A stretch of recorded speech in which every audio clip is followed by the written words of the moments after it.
Yan, so ayan, meron tayo ngayon short video ngayon. So bali mag-upgrade tayo nitong XSR. So may mga accessories na pinapalagay yung client. So ayan, tatanggalin natin yung tutorial natin ngayon is kung paano tanggalin yung bar end to. Yan. So natanggal ko na. So ituturo ko na lang kung paano siya natanggal. So yan. Ito lang pala yung sekreto niya. Yan. Makikita nyo to pag nakapasok pa dyan. Yan.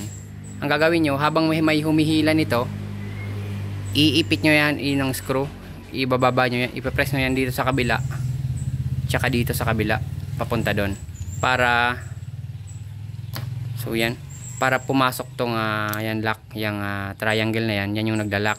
So bali pag press nyo to, yung lock doon sa loob, bali aangat siya doon sa kinakalangan niya. So ang mangyari, napakadali lang yung mahuhugot.